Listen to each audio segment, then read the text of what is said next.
Many people have written to me asking me why I haven't made a video about the terrorist attacks in Paris last Friday. I have no idea why anyone is clamoring for my opinion on the matter, as I'm not a Parisian, nor am I an expert on terrorism. I can tell you, though, that my reasons for not making a video on the subject, well, my reason is just that I've been exhausted and wanted to spend my weekend hanging out with my girlfriend and playing a few hours of Fallout 4.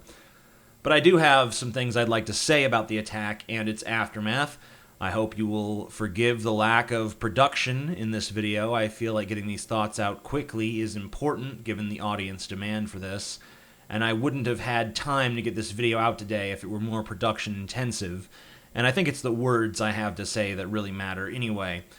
Regarding the series of coordinated attacks by Islamic terrorists in Paris that claimed the lives of upwards of 120 people, I can only express absolute disgust and anger. Some arguments have cropped up on my Twitter feed and elsewhere in my social media since these attacks, and I'd like to clarify my position on the questions underpinning these various debates. First, there is the argument over whether or not doctrinal problems of Islamic theology are part of why groups like ISIS thrive and why they operate with the brutality that they do.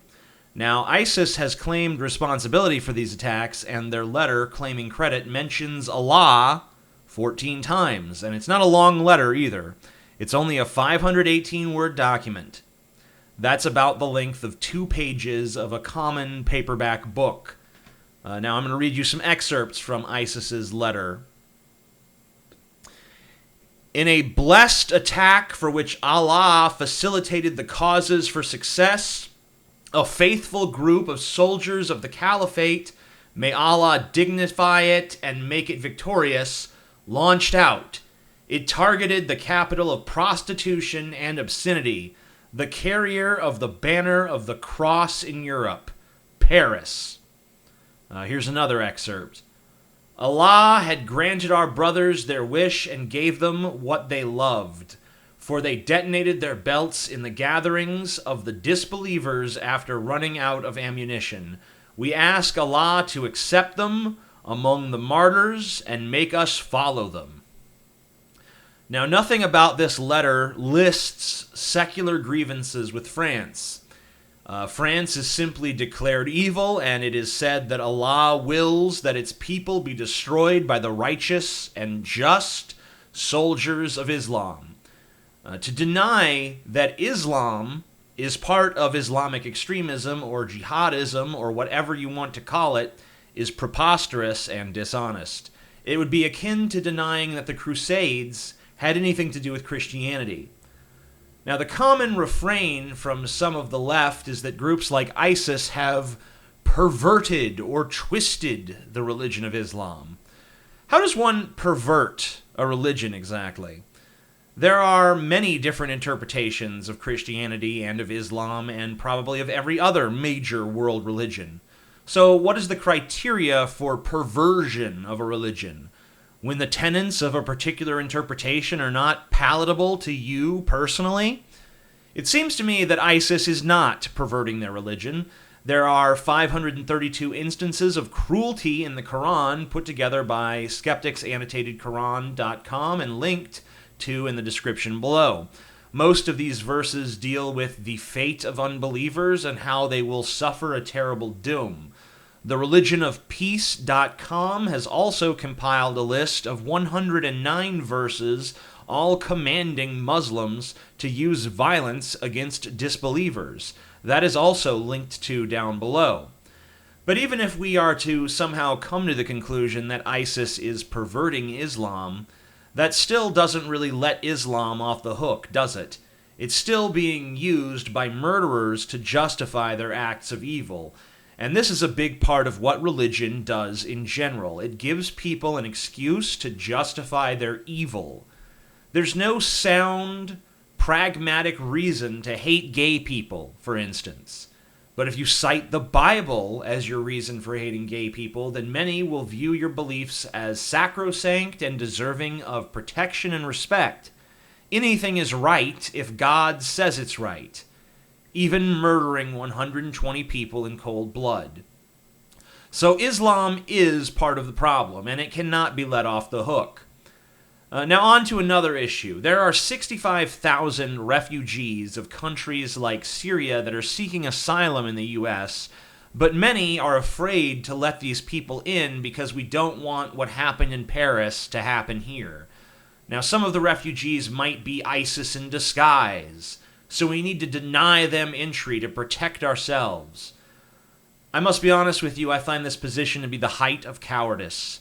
65,000 people need our help because they have been victims of ISIS and of Assad, and we're honestly considering turning them down because some of them might be bad guys. Well, when you turn down people who need help to protect your own skin from some minimal, unproven threat, you are the fucking bad guy. First of all, plenty of homegrown U.S. citizens are already orchestrating these sorts of attacks here. Mass shootings are a regular occurrence in America, and at this point, when they happen, we barely bat an eye. But if ISIS does it, all of a sudden, it's way worse and way scarier? Why? Who knows? Who honestly cares? Let the refugees in. Sure, do everything we can to make sure they're legit. It's a reasonable precaution. I mean, chances are none of them are with ISIS. But even if some are, what are they going to do? They blow up a movie theater and kill 50 people?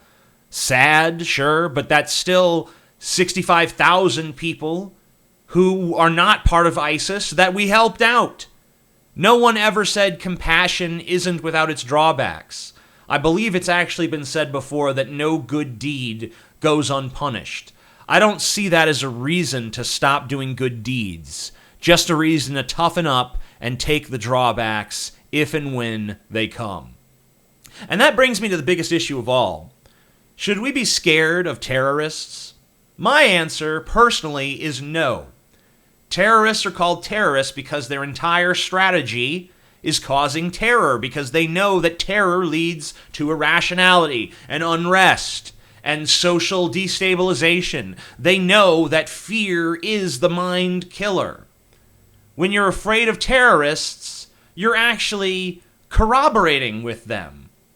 Those who rule by fear can only be defeated by those who refuse to be afraid.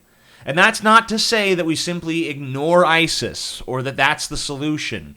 Whether or not we should wipe this group off the face of the map is very much up for debate, and I would consider myself undecided at this point. But I will not be afraid. I'm more likely to die of cancer or heart disease or a car crash or even the flu than I am to die from a terrorist attack. I'm more likely to be killed by domestic criminals than I am foreign invaders or religious radicals. I will not be afraid of everyone who is Muslim because some Muslims are violent, as the conservatives want me to do.